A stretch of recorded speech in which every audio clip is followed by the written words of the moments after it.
मित्रों नमस्कार।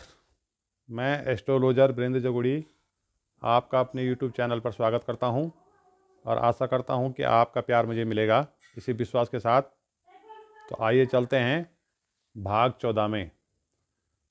आज का टॉपिक है ग्रह ऑब्लिक जातक ऑब्लिक कुंडली में भाग्योदय वर्ष। हम सभी उत्सुक रहते हैं कि हमारी जन्म पत्रिका में, हमारी कुंडली में कब भाग्योदय लिखा हुआ है, कौन से वर्ष में हमारा भाग्योदय होगा। तो उसी विषय में आज हम जानते हैं। हम सभी को पता है कि हमारे जो 9 ग्रह होते हैं, जो मैंने यहाँ पर लिखे हुए हैं, दर्शा रखे हैं, ये ग्रह हो गया और ये भाग्योदय वर्ष हो गया।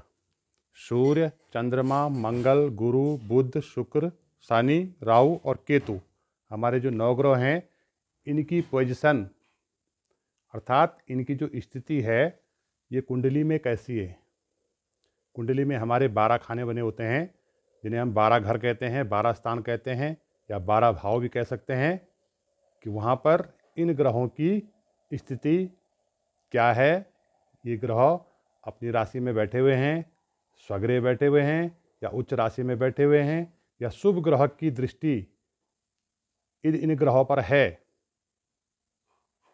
तो ये अपना परिणाम व्यक्ति को अच्छा देंगे, उसका भाग्योदय करवाएंगे। यहाँ मैंने भाग्योदय वर्ष लिखे हुए हैं, कौन सा ग्रह कब व्यक्ति का भाग्योदय करवाता है। तो आइए चलते हैं। सबसे पहले सूर्यदेव, जिसे हम ग्रहों का राजा भी कहते हैं। सूर्य कब व्यक्ति का भाग्योदय करवाता है, कब जातक को कुंडली में अच्छा परिणाम देता है, कब उसको राजयोग पद प्रतिष्ठा का लाभ देता है।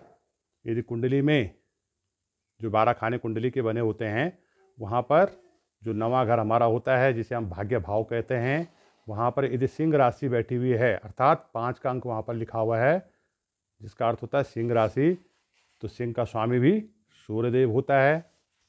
और सूर्य भी यदि कुंडली में अच्छे भाव में हैं, कहीं पर भी सूर्य ग्रह उच्च राशि में बैठे हुए हैं, शुभ ग्रह की दृष्टि सूर्य पर है, तो वो 22वें साल में जातक का भाग्योदय करवाएगा। 22 वर्ष से लेके और 24 वर्ष के बीच में भाग्योदय करवाएगा। दूसरे नंबर का ग्रह है चंद्रमा, जिसको ग्रहों में रानी कहते हैं।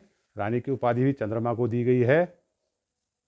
कुंडली में यदि 9वें स्थान में 4 का अंक विराजमान है, अर्थात कर्क राशि बैठी हुई है भाग्य भाव में, तो कर्क का स्वामी चंद्रमा होता है। और चंद्रमा का जो अवधि वर्ष है, चंद्रमा 24 साल में व्यक्ति का भाग्योदय करवाता है। यदि कुंडली में चंद्रमा अच्छे भाव में और अच्छी स्थिति में है, तो 24 वर्ष से लेकर और 25 वर्ष के बीच में चंद्रमा व्यक्ति का भाग्योदय करवाएगा, अर्थात उसको ऊंची पद प्रतिष्ठा का लाभ दिलाएगा। तीसरे नंबर का ग्रह आता है मंगल, जिसे हम भूमि पुत्र भी कह सकते हैं। भूमि पुत्र अर्थात भवन जमीन का कारकत्व मंगल ग्रह के पास है। कुंडली के 9वें भाव में यदि 1 नंबर का अंक या 8 नंबर का अंक लिखा हो, तो एक अर्थ हो गया मेष राशि, 8 का हो गया वृश्चिक राशि।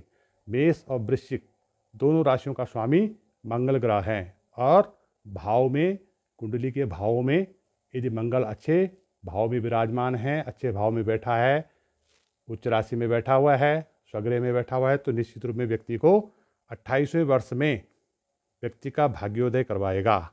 28 वर्ष से लेके और 32 वर्ष के बीच में व्यक्ति के पास हर चीज़ प्राप्त होगी, व्यक्ति को हर सुख सुविधा की चीज़ें प्राप्त होगी, उसका भाग्योदय हो जाएगा। मंगल ग्रह के बाद गुरु ग्रह, जिन्हें हम ज्ञान का भंडार भी कह सकते हैं। ज्योतिष में गुरु को ज्ञान का कारकत्व प्राप्त है। यदि कुंडली में 9 का अंक या 12 का अंक है भाग्य भाव में 9वें घर में, तो 9 का अर्थ हो गया धनु राशि और 12 का हो गया मीन राशि। धनु और मीन 2 राशियों का स्वामी भी गुरु ग्रह हैं। और कुंडली में गुरु यदि अच्छी स्थिति में बैठा हुआ है, अच्छे भाव में बैठा हुआ है, शुभ ग्रह की दृष्टि गुरु पर है, तो 16 साल से लेकर और 22 साल के बीच में व्यक्ति का भाग्योदय करवाएगा, राजयोग दिलाएगा, लाभ का पद दिलाएगा। इसके बाद बुध ग्रह, जिनके पास वाणी का कारकत्व प्राप्त है बुध को, और कुंडली में 9वें स्थान में यदि 3 या 6 का अंक लिखा हो, अर्थात मिथुन राशि और कन्या राशि, दोनों राशियों का स्वामी बुध देव हैं। बुध यदि कुंडली में अच्छा है, अच्छे भाव में बैठा हुआ है, किसी पाप क्रूर ग्रह की दृष्टि बुध पर नहीं है, तो 32वें वर्ष में व्यक्ति का भाग्योदय करवाएगा। 32 से लेके और 36 वर्ष के बीच में व्यक्ति का भाग्योदय होगा। उसके बाद आता है शुक्र ग्रह।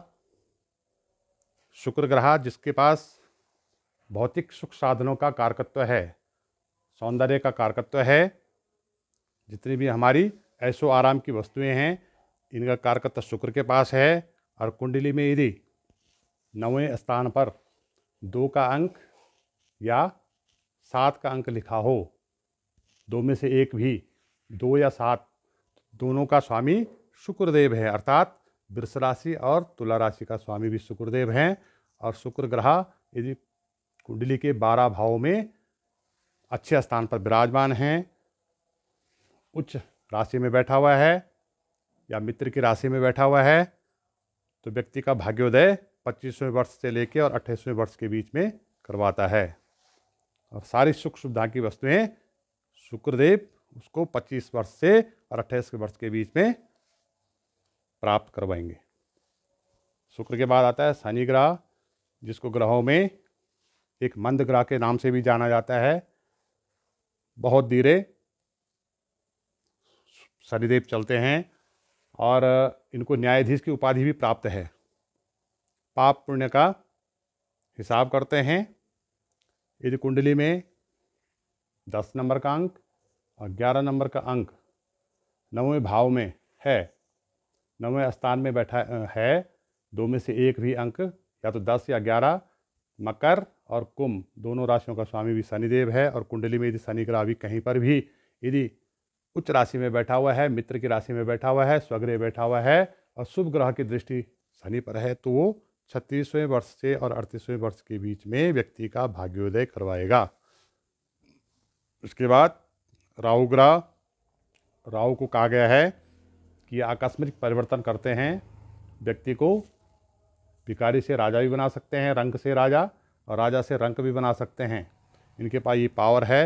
यदि ये कुंडली में अच्छे हैं, तो यदि ये अपनी उच्च की राशि में बैठे हुए हैं, अच्छे भाव में बैठे हुए हैं, तो ये व्यक्ति को अच्छा रिजल्ट देंगे। और यदि ठीक नहीं है तो व्यक्ति को भिखारी बनने पर भी मजबूर कर देते हैं, अर्थात भिखारी बनाने में भी कोई कमी नहीं छोड़ते हैं। तो इनका अवधि वर्ष या भाग्योदय वर्ष है 42वें वर्ष से लेकर और 48वें वर्ष के बीच में। केतु ग्रह, यदि कुंडली में केतु भी अच्छे हैं तो 48वें वर्ष में, ये 48वें वर्ष से लेकर और 54 वर्ष के बीच में व्यक्ति का भाग्योदय करवाते हैं। भाग्योन्नति कारक वर्ष कहा जाता है इनको। तो आज के हमने देखा इस भाग में सूर्य से लेकर और केतु तक हमारे जो 9 ग्रह हैं, ये कब कब व्यक्ति का भाग्योदय करवाते हैं। प्रत्येक ग्रह का अपना अपना वर्ष है जो मैंने इस पे दर्शा रखे हैं। इन वर्षों में यदि ये ग्रह कुंडली में अच्छे हैं, अच्छे भाव में बैठे हुए हैं, शुभ ग्रहों से दृष्ट हैं और उच्च राशि में बैठे हुए हैं, तो निश्चित रूप में इन वर्षों में वो व्यक्ति, उस व्यक्ति का भाग्य चमक जाता है, अर्थात उसको राजयोग प्राप्त होता है, कोई लाभ का पद प्राप्त होता है या सारी सुख सुविधाओं की चीज़ें उसे प्राप्त होती है, ऊंची पद प्रतिष्ठा का लाभ उसे मिलता है। धन्यवाद। आपको यदि वीडियो अच्छी लगे तो लाइक, कमेंट और सब्सक्राइब कीजिए। Thank you for watching.